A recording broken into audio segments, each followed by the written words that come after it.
Okay. All right. Rod, it's good to see you and appreciate you coming in to do this this evening. Um, what I'd like to start with is sort of at the beginning, in a sense.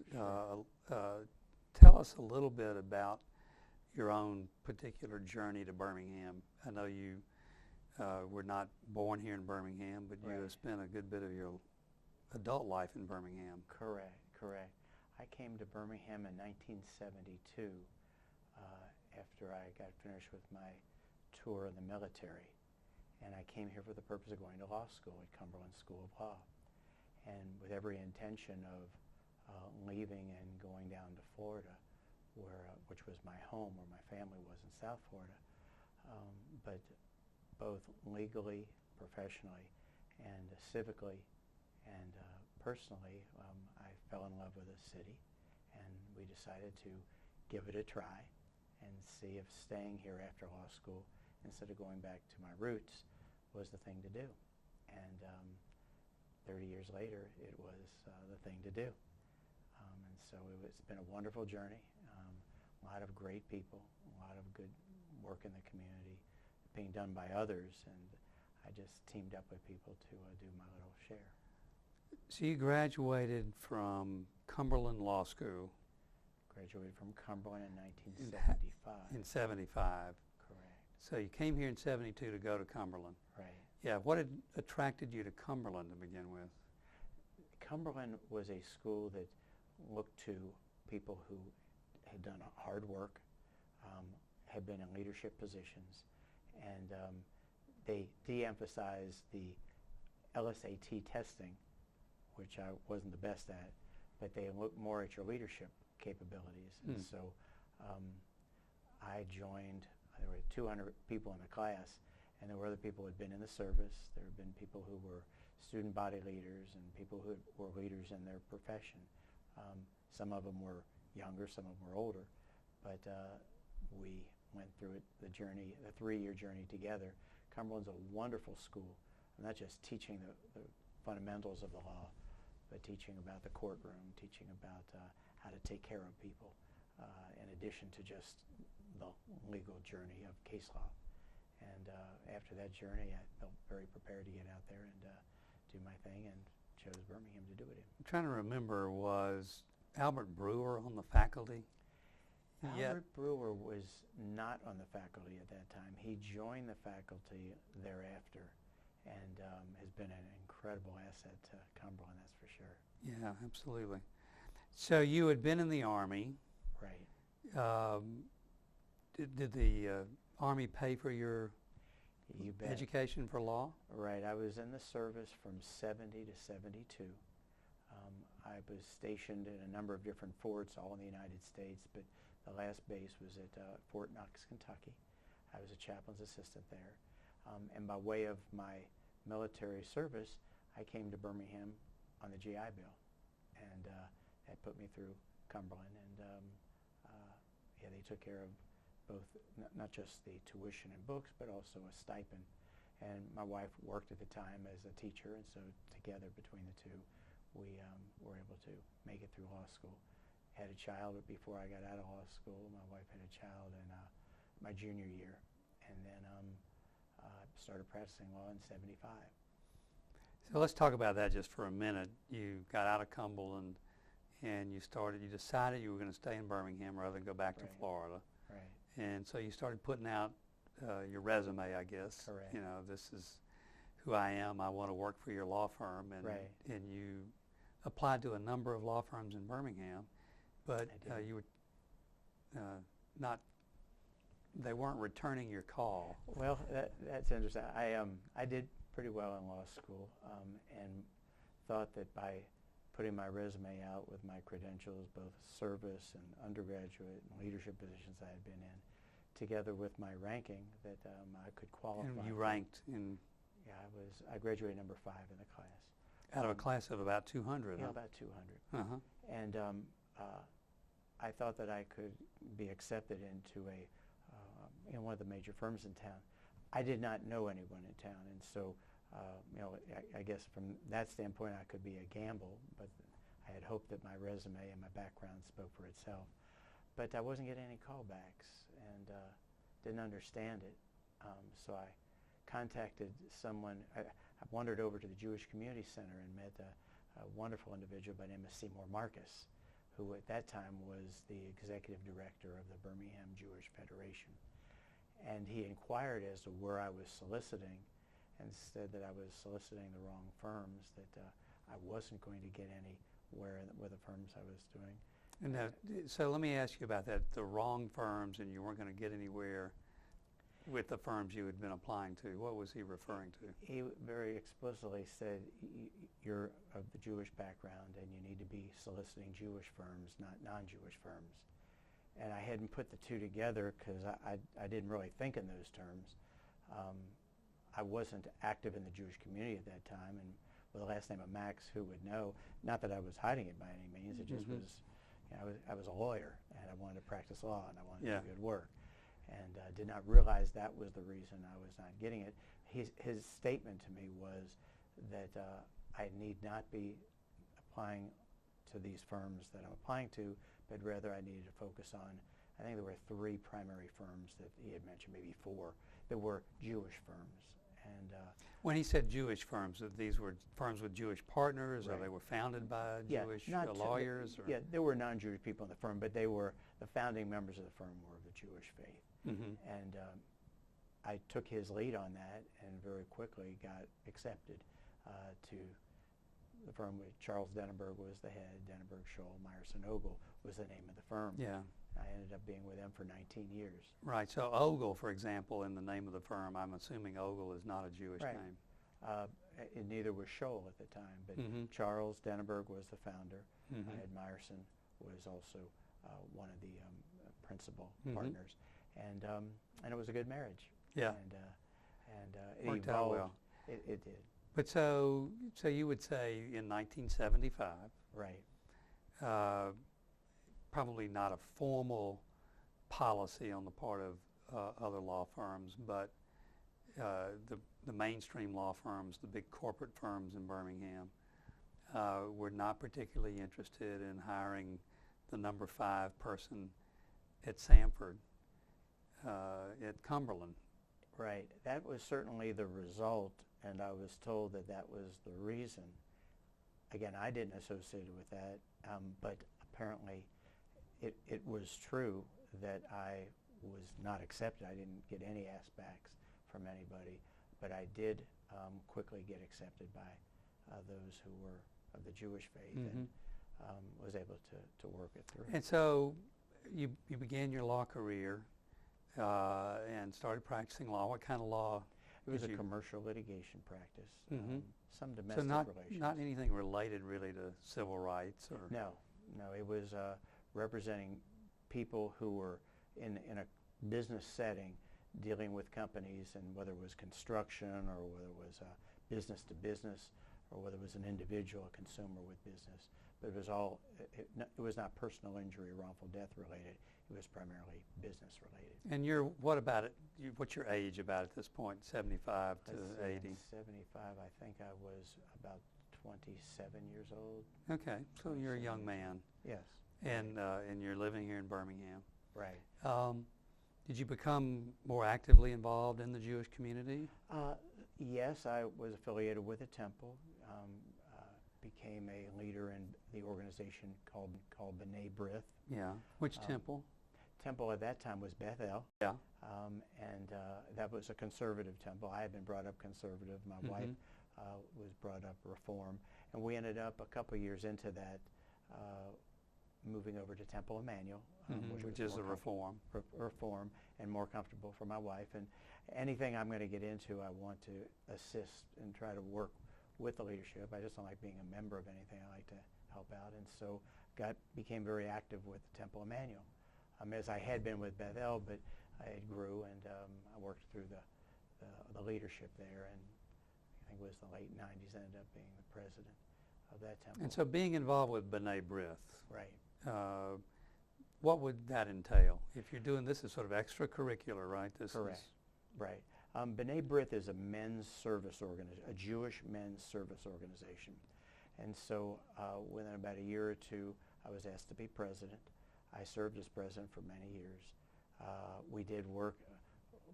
We try to get out from beyond just doing things within the Jewish community, although we assisted much there.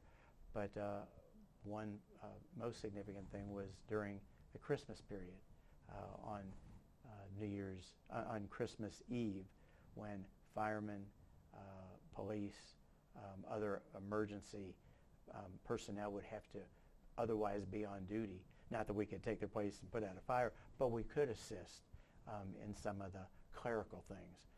We could also assist by going around and on Christmas Eve taking donuts, coffee to people. So we went in all over the community to do our goodwill on a Christmas Eve when they'd otherwise want to be at home with their Yeah. families. Well, now, so here you are, you're in Birmingham. How do you become involved in the larger community in Birmingham? My segue was through the Jewish community. Not that I did it through the Jewish organizations, but in addition to B'nai B'rith, I was involved with the Anti-Defamation League, which has a regional office, southeastern office in Atlanta, and was active there. Then I guess it was the early 80s when I was asked to become a member of and became chairman of the Alabama State Advisory Committee to the United States Commission on Civil Rights. That happened, I'm going to say 80, 81, 82, early 80s. Mm-hmm. I don't know specifically how I got nominated because I wasn't a political person, but I think it was through the Anti-Defamation League that my name got brought up and accepted. And when I say I joined and then became chairman, I was asked to be on the committee, and immediately they said they needed a chairman and asked if I would do it. And so it was kind of being put in, and not only into the kitchen but into the oven, and accepted the responsibility and Well, proceeded. just real briefly, kind of explain the Civil Rights Commission, United States Civil Rights Commission was created, I believe, in 1956 or 57 by That's right. legislation, civil rights legislation of that year, and was typically designed to investigate Right. claims on the part of individuals, usually African Americans, Right. who had experienced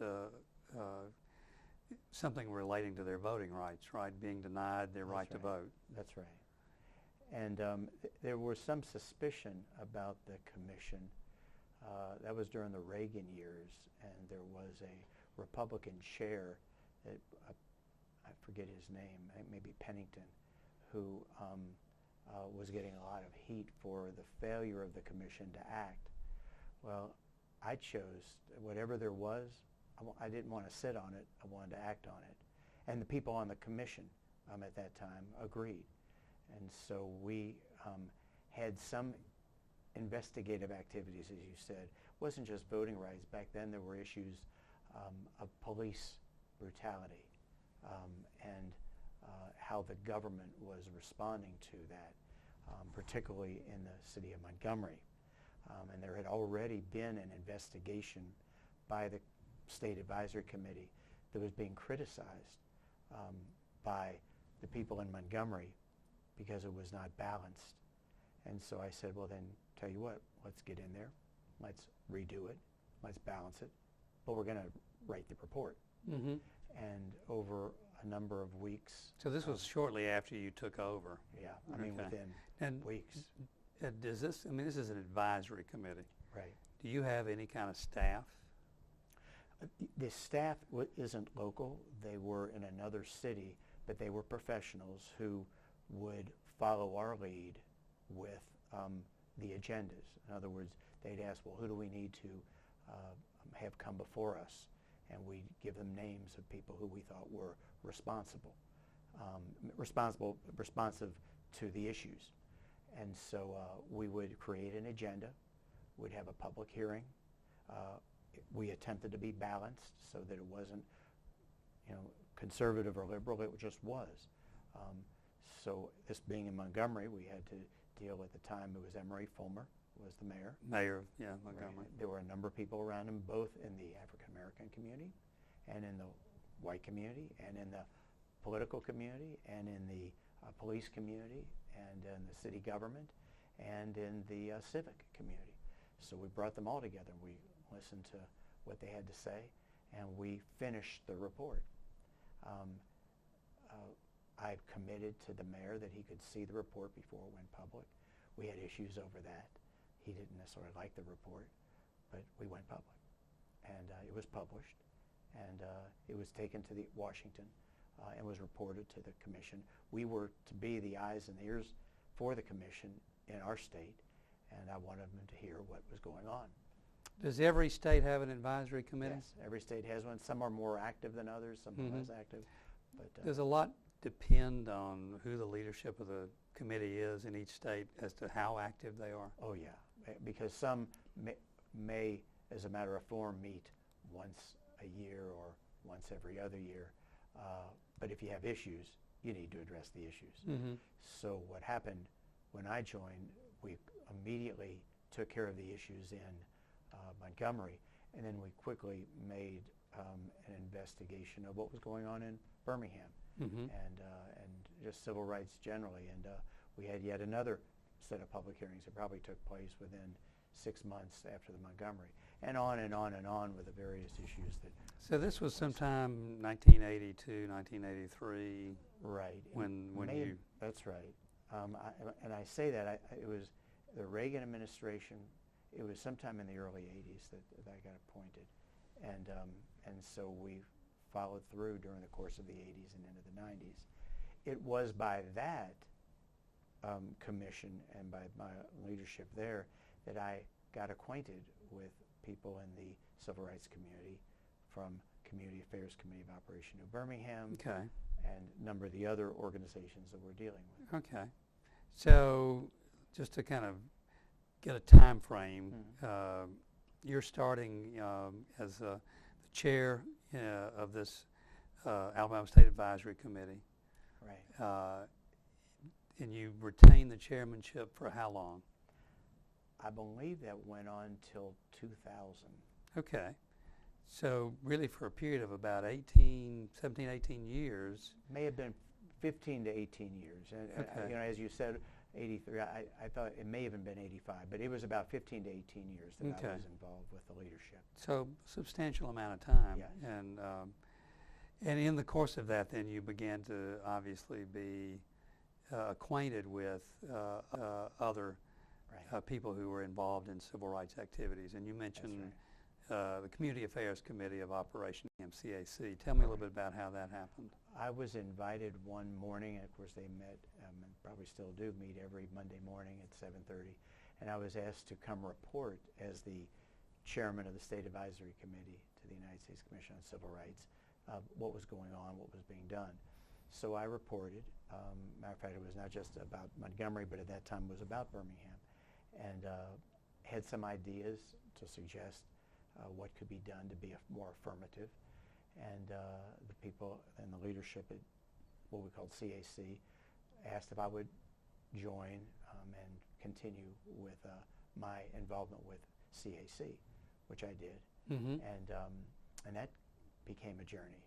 And I was honored by a co-chairmanship a few years down the road, and did work. You seem to always kind of get involved and then fairly quickly get into leadership. Yeah, for me, it's not so much an ego thing that I needed. It's just that somebody needs to speak out and at the right time. I don't mind sitting back and letting others do it, but if somebody needs a volunteer, I don't mind volunteering. I have a motto that's about others. I think it's Hillel who said, if I'm not for myself, who am I? But if I'm not for others, what am I? So my motto is others. And so others gets me to be there, and if I can help, I'll be glad to help. If you don't need my help, and if you have others, that's fine. I'm not running for anything. I'm not trying to be, the governor of the state. I just want to help out Mhm. the community. So you didn't ever really see this as a stepping stone for some sort of political office, or? No, I will tell you that when I was 39 years old, I said, you know what, I'd like to help in the legislature, and so I ran as a Democrat in the Mountain Brook, Leeds, Vestavia area, and just thought I could be of service in the legislature. Okay, And so that you're was- 39, I that was would have about been. 39. I was born in 47, so was So what is that, 86 maybe? yeah, it was 86. That's Uh-huh. right. And so I ran. I did not succeed, and never forget. That was Who when, was your opponent, you remember? Slaughter, Bill Slaughter, a very fine gentleman who did good for the district and was a very bright individual. But I'll never. You were not from Birmingham. Right. He was from Oh Birmingham. yeah, yeah. And it was really a district that was more Republican than Yeah. it was Democrat. But I thought if people got to know me and I got acquainted, I knocked on 4,000 doors and got my signs up. But if you recall, that's when Baxley and Braddock had their issues on the Democratic side. Oh, yes. And as a matter of fact, Hunt got elected governor, and anybody on the ticket that was Republican got elected as well. So not to discredit Bill Slaughter for what he did, because he did a fine job and was the right place at the right time, but the swell was anti-democratic or anti-anybody that wasn't a Republican. Mm-hmm. And the morning of the election, knowing I was going to get beat, I went to Temple, and I sat in the back pew, and I just said, God, I don't need to be anybody's governor or president. I just want to serve. So help me with a direction.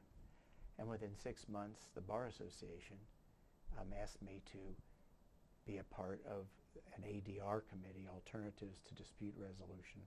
At that time, you could try cases, you could appeal cases. There was arbitration was being discussed, but nobody was mediating cases. And I got asked to form the mediation rules for the state of Alabama. And I did that in 1988. And in 1992, it got approved by the Supreme Court. And between 88 and 92, I began mediating. And people were seeing the benefit of it and how it was working to get cases settled fairly in a good, neutral, confidential forum. And next thing I know, my schedule is filled up with mediation, and I let go of my client base and began mediating full-time by 92. Yeah.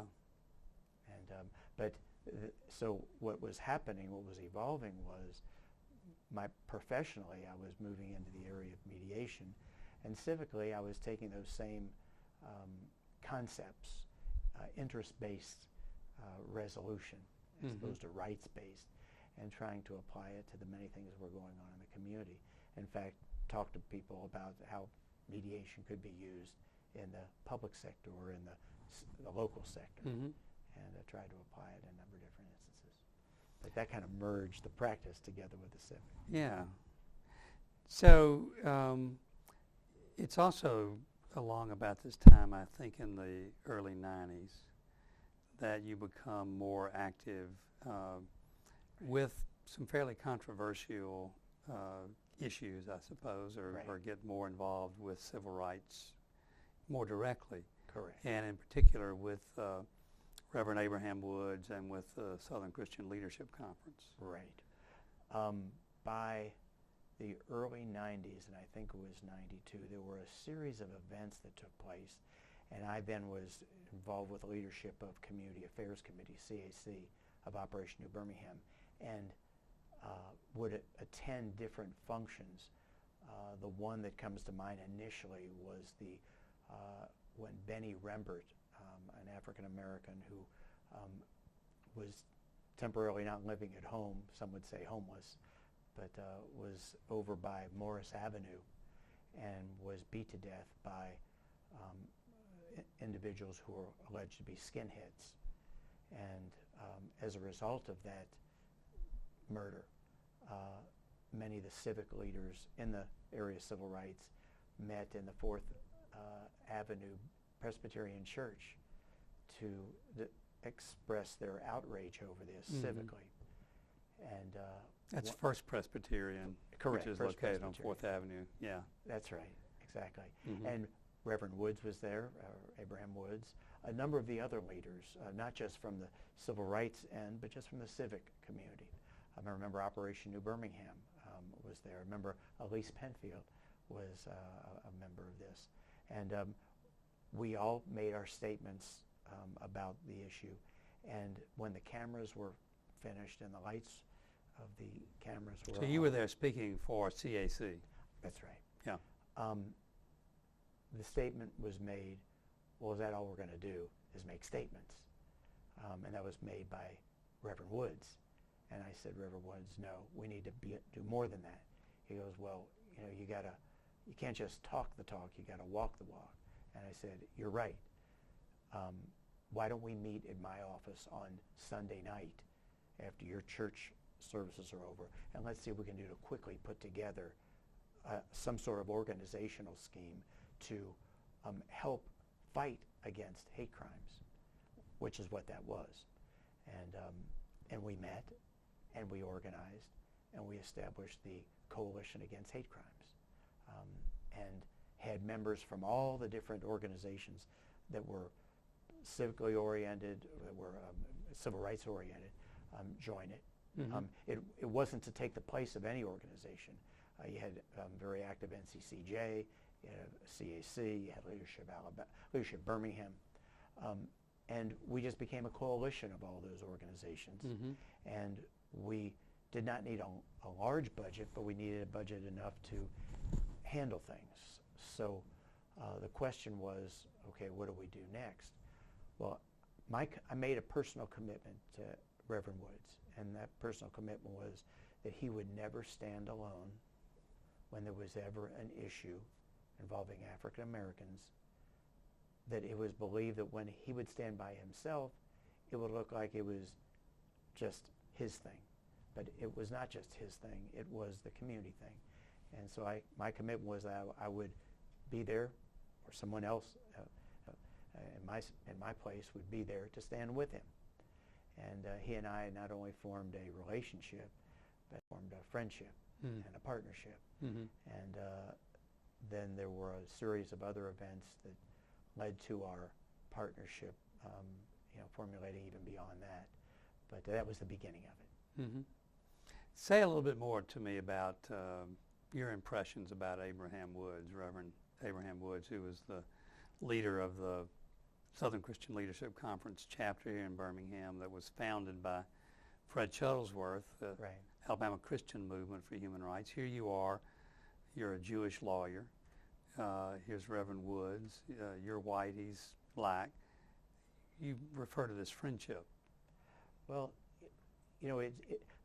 because of my profession, which is all-encompassing, I didn't have time to make a lot of personal friends because between my professional work, my civic work, and my family, I was pretty much full-time.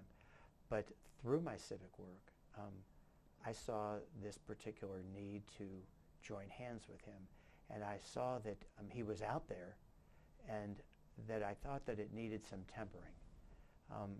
Not to be there with him every day, but when the events came up. And so the commitment of the coalition, and at the time I was a co-chair with him, we were co-chairs together, that we would stand together when things would come up. Reverend Woods was a very intense individual, a great family man, did wonderful things for his family, did wonderful things for his church. And in the civic community, the civil rights community, he was seen as the spokesman. So when you're the spokesman, you take positions. So he wasn't always necessarily balanced with his position. He always took a side that was representative of his congregation, his community, his family, and his very strong background. He marched with Reverend King and was involved with that, and he continued that. And he was very loyal to that. And when someone's loyal to that, whether you're a Democrat, Republican, conservative, liberal, when you're loyal to your cause, you don't abandon it. And I never asked them to abandon it. I just asked them to open up to the fact that there were other sides and other things that we could do other than to be staunch and perhaps militaristic in our approach to things. Mm-hmm. And it evolved over time that the question for Reverend Woods, I believe, was could he trust me? Mm-hmm. And could he trust somebody saying that they'll stand up with him? And what would happen when the first incident would occur? Would you be there with me? And that was the test of time. There's some other things that begin to happen right around that Right. same time. I think a lot of people maybe think that in Birmingham or in Alabama or even in the country, after the 1960s, after the Civil Rights Movement, racial issues sort of receded into the background, that there weren't a Right. lot of things that the Klan, for example, was very active during the 1960s and involved in a lot of violent activities in the 1960s. But Right. What you discovered really was that that these issues didn't just go away, even though that's maybe 30 years on, 25 years later. Mm-hmm. These issues are still kind of emerging. So, for example, 1992, I think it was, Right. the Rodney King verdict Correct. came down in Los Angeles. And That's right. say a little bit about Rodney King and, Sure. and what happened with your group in respect to that. Well, it was coincidentally just after we formed the coalition, and we did what we did in forming it, and we began to organize it, and then sometime in the spring, I believe, of '92 is the Rodney King verdict, and all over the country. And so Rodney King, just real quickly, Sure. what was happened? He was an African American in Los Angeles, I believe it Yeah. was, who had gotten accosted by, beaten up by police, and the issue was that of brutality, and For which Birmingham had a great deal of Right. history back very in. sensitive Yeah. here in Birmingham and all over Alabama. That's why one of the things I was dealing with in Montgomery Same was the thing, police brutality of violence. police. Mhm. And here it was on video, and it appeared to the public that there was no question that these police officers were guilty of beating him up. And yet that was an allegation. They were the accused. It was up to a jury of his peers, meaning the peers of Rodney, of the police officers, to adjudge whether they were guilty or not. Well, the verdict came down not guilty, which is part of our justice system. But the public said, how could that be? And if that's our justice system, then the justice system isn't working. And so in many cities, especially the African American community, got up in arms. And if you look at history for the moment of that verdict, and within 24, 48 hours of that, you'll see that several cities had a lot of destruction. The day of that verdict, I wasn't even aware of it. I was doing legal work in Montgomery and some private matter that I was involved in depositions. But I got a call that I needed to give Reverend Woods a call, because indeed the SCLC was needing to march. And this was when I talked earlier about when you're representing a group, you've got to do things. Well, he felt, and the people, the members of SCLC, felt they could not sit back. They had to get up. If they didn't, they were not acting responsibly, and they needed to march in Birmingham. I was concerned, and this was just personal, I was concerned that if they did that, there would be problems, and we'd end up with what happened in other cities. I'm believing that was either a Wednesday night, and I think it was a Wednesday because they had church at Reverend Woods' church. So I said, Reverend Woods, do me a favor. I'm coming to your church. Don't organize the march until I have a chance to talk to you. And so he was kind enough to wait, and he had a group of people there, and the question was, why not? And my answer was that if all they do is march, and it's an African American SCLC march, how's it going to appear in terms of the public? Wouldn't it be better for us to get our coalition together and for there to be a march? Yes, we'll march, but let's make it whites and blacks. Let's have the business community a part of it. They didn't think the business community would join. But I said, that's my job. Like, give me, and I'll tell you what we'll do, give me the weekend, and we'll put together that march at 5 o'clock. We've got to get a permit anyway, so why don't we do this on Monday night? Well, without getting into all the details, we marched on Monday night. And for the first time, I marched. I had marched for Jewish causes, but I hadn't marched for civil rights causes in Birmingham. But I marched together with at least 500 other people, white, black, blue collar, white collar. There are probably more people wearing white shirts and ties in that march than there ever had been before. And if you turned around and looked, and I was arm in arm with Reverend Woods at the time, look, Reverend Woods, look who we brought. And it was really a victory for the community. It was a victory for the trust between the races. And it was a beginning of this relationship of, I'll never let you stand up by yourself.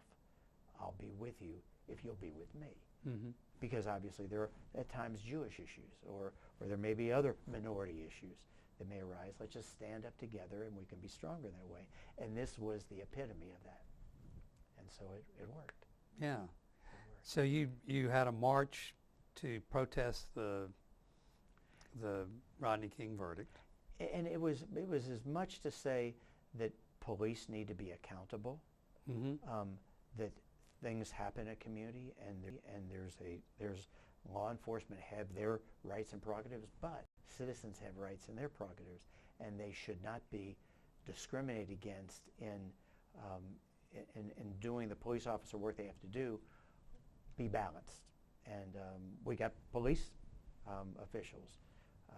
One in particular was Johnny Johnson, who was a police officer at the time. I don't think he was the chief. He became the chief, but he was active. And again, just for the record, Johnny Johnson, as you mentioned, does become police chief. That's right. Becomes the first African-American police chief in Birmingham. That's right. And so it was a bringing together of even that interest. Here was the police helping support the march, not being against the march, which is what the 60s was about. Mm-hmm. And so it was a good beginning. Yeah. Again, not too long after that, maybe another year or two, Right. there's an event where the Ku Klux Klan announces that they want to have a rally Right. to rededicate, I think, the Confederate Memorial Right. in Jefferson County, at the courthouse, Correct. at downtown Birmingham, at Lynn Park. That's right. That's exactly right. And they wanted to do that on a Saturday. And while they have a right to march, it was believed that that is not what our community stands for. Mm-hmm. They applied for a parade permit, And just like you had for the That's Rodney King. That's right. Right. And it got accepted.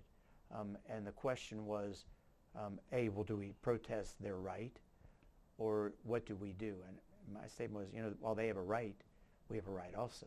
So why don't we create a march of our own? But let's work with the police. Let's work with the government. Let's work to do it in a way that is respectful. And so while there were some in the community that wanted to be there at the same time and confront the Klan and basically have a confrontation, we chose to meet, have a number of debates over how to handle this. The Klan wasn't even involved in those discussions. We had members of the community, the African American community, the civic community, the law enforcement community. How can we do this respectfully? And again, Reverend Woods was a part of that. right, Okay. and felt that there needed to be some form of confrontation. And the better judgment was why don't we let law enforcement handle the Klan? Let's trust, and at this point, Johnny Johnson, I think, is the chief of police. Let's trust the police to handle that, but let's be there shortly thereafter. Let the police clear them out, and they do their thing. The Klan does their thing in the morning. Let us rededicate the park to the people of the community who are for the diversity of the community. And Bottom line was they agreed with that. Arm in arm, we started at, I think we started at 16th Street, and we had a number of speeches at 16th Street around 3 o'clock. Just like there had been, and to go back that morning, I think at 9 o'clock, the Klan did their thing in a very, very effective and efficient way. The police monitored that. We encourage people not to go there. We encourage people to stay out of downtown. And basically, they talked to themselves with the monitoring of a helicopter, and everything else was very close on top. Probably couldn't even hear what they were saying. And they did their thing, left, and 2 or 3 o'clock, we all met. We met at 16th Street. We had people from all races, religions, colors. It was just wonderful. And there were a large gathering where people were told to stay out in the morning. They came back in the afternoon. And we not only gave the speeches, but we marched, and we marched to the park, and we rededicated the park to the good people of Birmingham who promote diversity. And again, another standing up together with not only just Reverend Woods and SCLC, but all the people in leadership. Birmingham was very vibrant at the time, and a number of the civic leaders.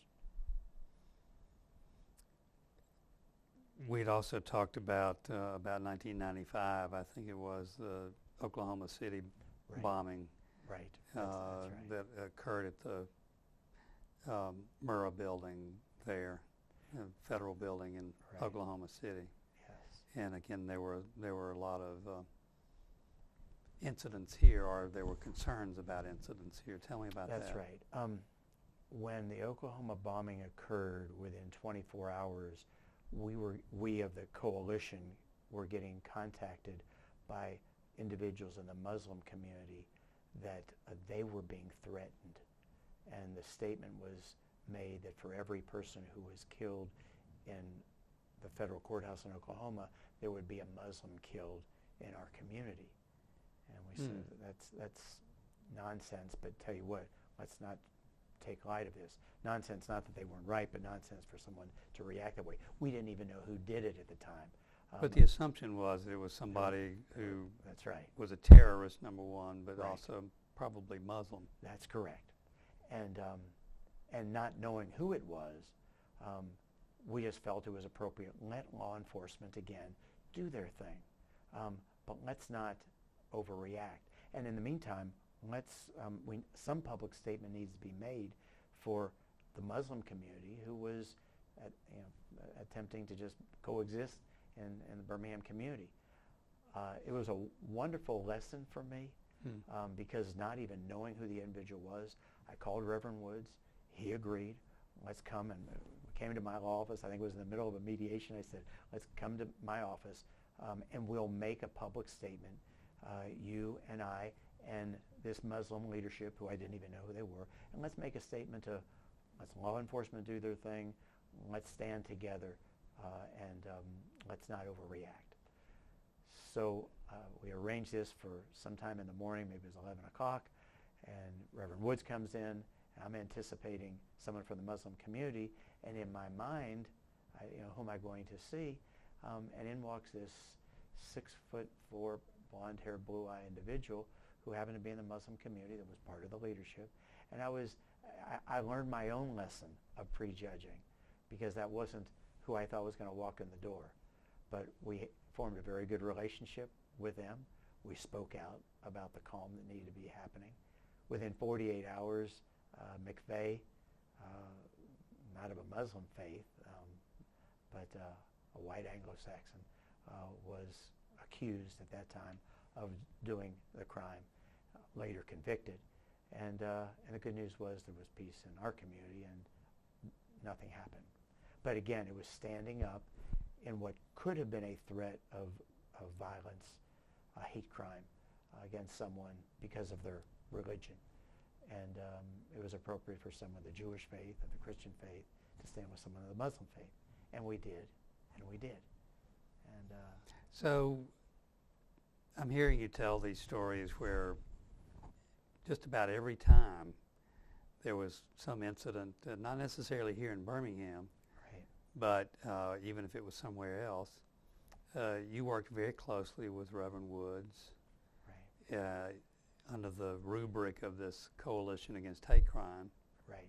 and stood for, you know, nonviolence, Mhm. stood for respect and so forth.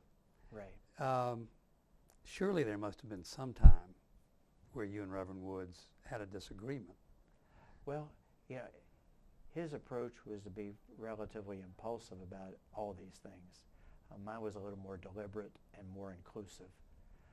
There did come a time when we had another hate crime that I asked him to stand up for, and that was a little more difficult for him. It occurred when a male individual, I think it was in Sylacauga, was beaten to death because he happened to be gay. And the coalition got a call from one of the prominent members of our community saying that the gay, lesbian, transvestite, etc. members of the community were very concerned that there would be copycat crimes committed in our community, and that somebody needed to speak out. Sounded like it was a reasonable request. I brought the coalition together, called Reverend Woods, and that was somewhat problematic for Reverend Woods. By way of his religious background, he had difficulty dealing with that issue. But I told him the coalition stood for standing up for minorities, and I believe that the gay, lesbian, transvestite, etc. community was in need of protection, and we needed to stand up.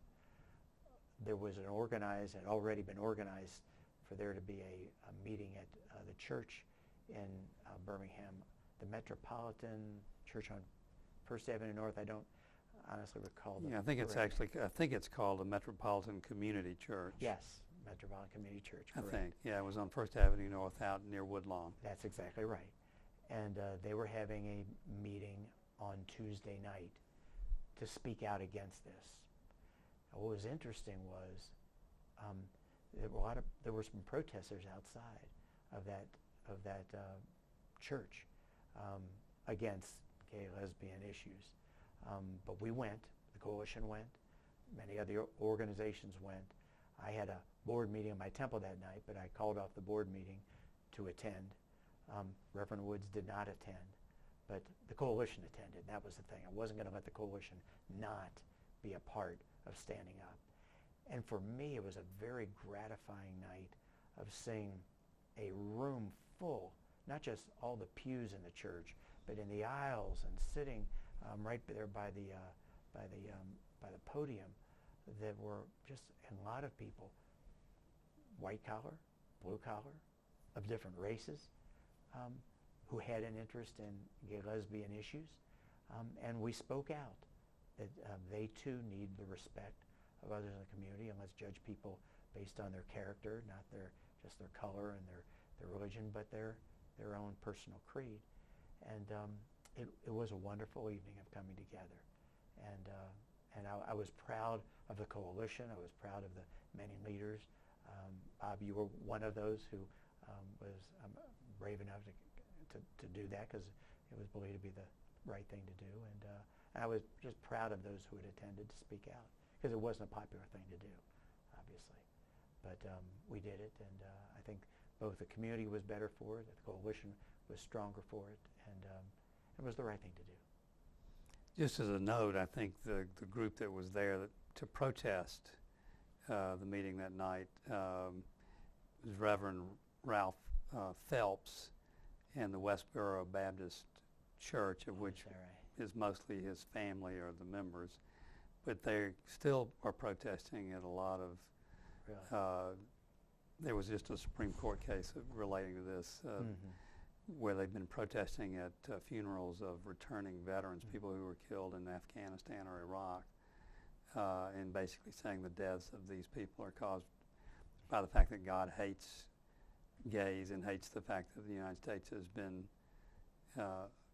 open to gays and so forth. And so yeah, one of the families sued Oh, is that right? the church, and the Supreme Mhm. Court recently upheld that they had the right to protest. I see. Well, I didn't realize they were still active, but yes, that's exactly right. I remember going in with their protesting and leaving with their protesting, and it was just, when people can come together and you can get to know people based upon um, what they're trying to achieve and not just on the prejudices, kind of like what happened with the Muslim issue with the bombing in Oklahoma, and then again with this issue. There were just some wonderful people who happen to be of a gay persuasion or lesbian persuasion that are really great contributors to this community.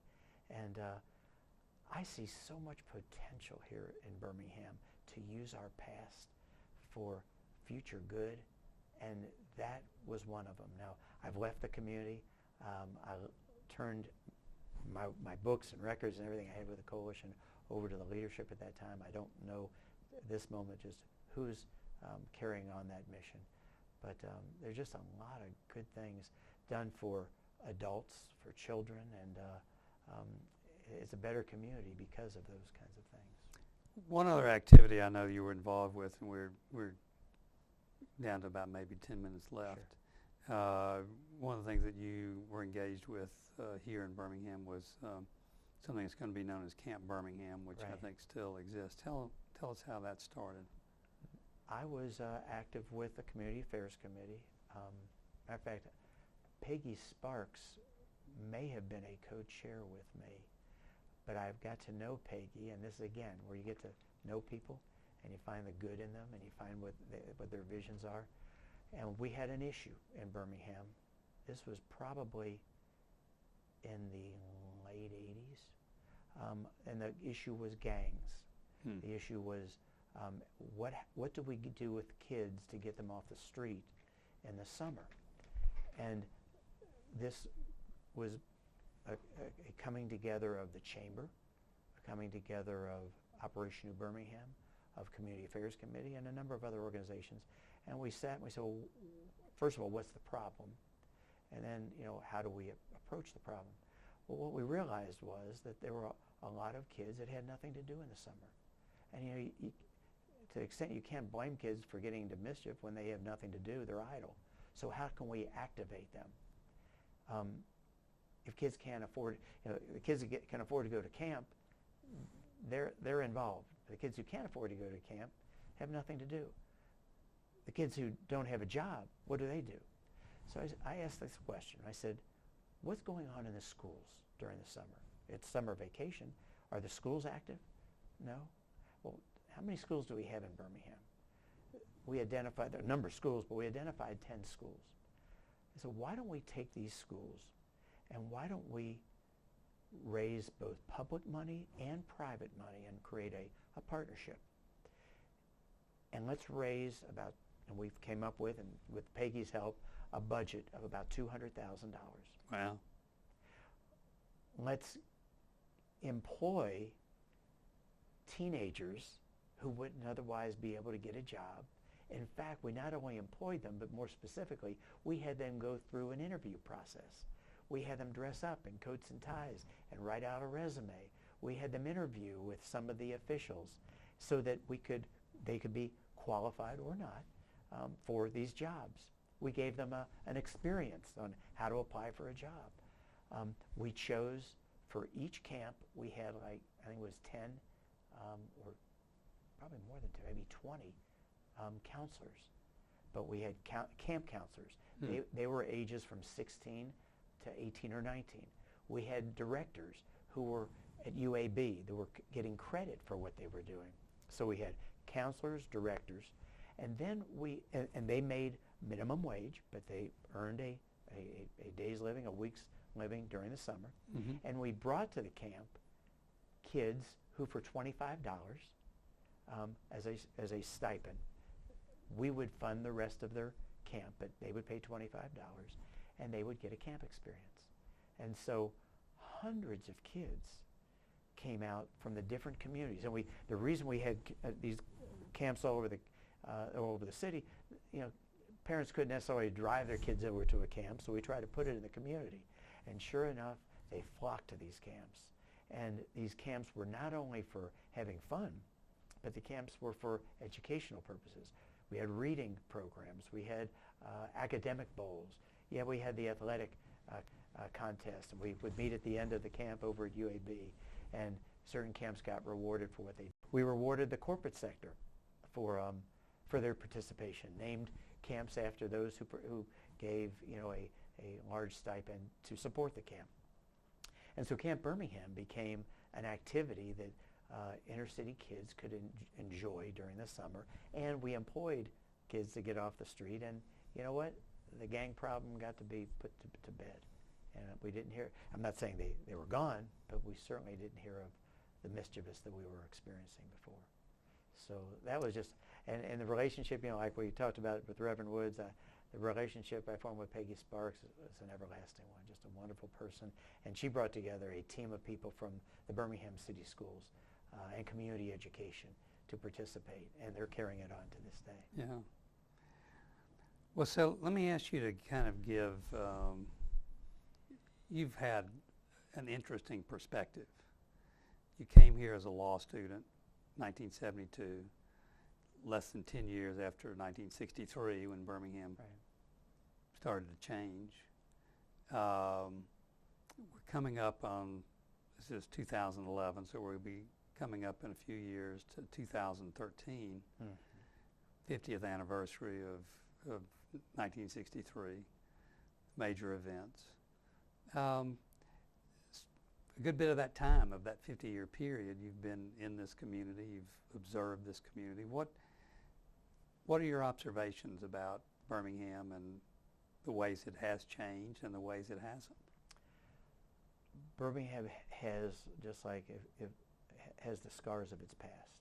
Those scars aren't going to go away. There's still going to be scars, just like a scar if you get hurt on your body.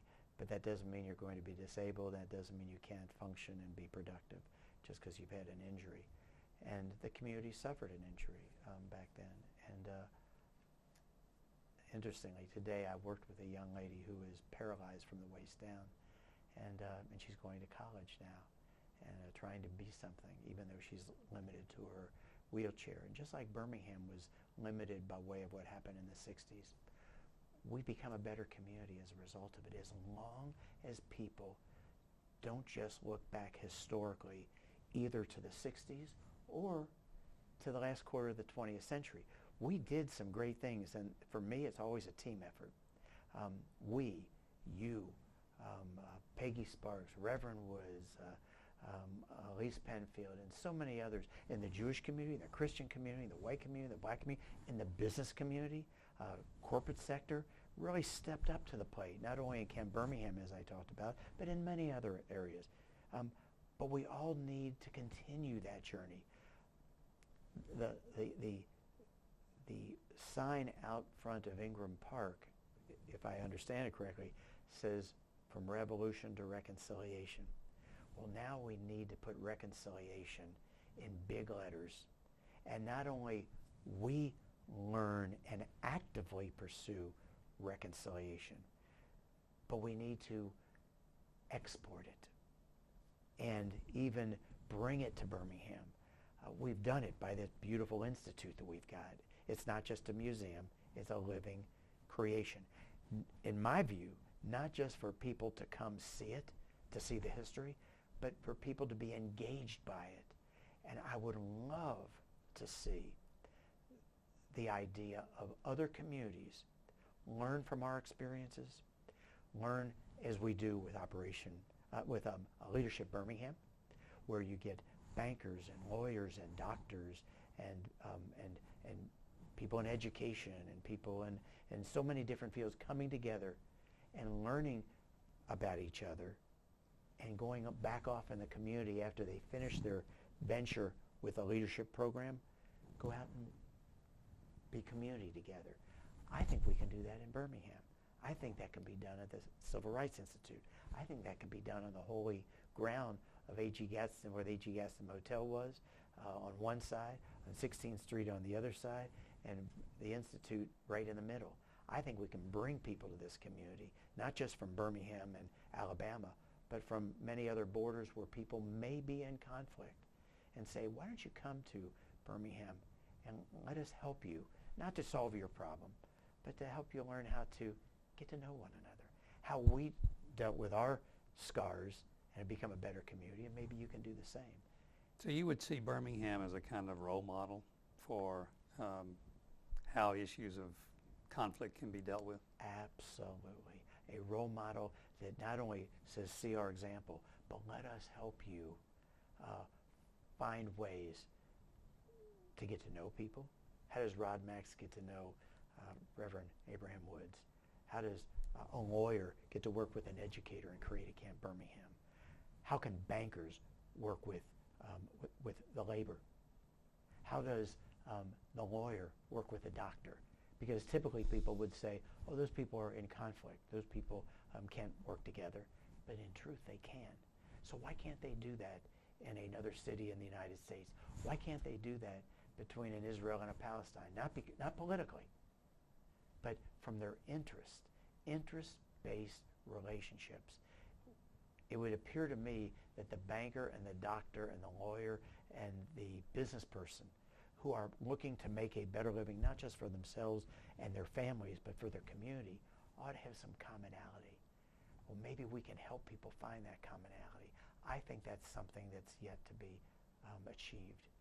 And I see the Institute and the good leaders like yourself being able to use Birmingham in its past to do that.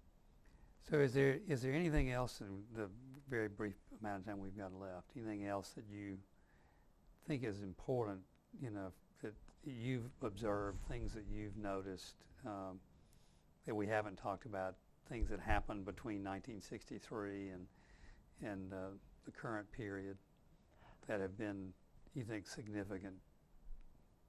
I think in a general way I would say this. In this journey of trying to bring, and I'm talking about the last quarter of the 20th century, when we dealt with what happened in the 60s, now we're going into the end of the 20th century. People took the time through Community Affairs Committee, through Leadership Birmingham, through NCCJ. They took the time to get to know one another and break down the barriers that divide us. And I believe that it requires two things. As I said initially, I wasn't going to change Reverend Woods. I wasn't going to, from the standpoint of him not being a staunch advocate for what he stood for.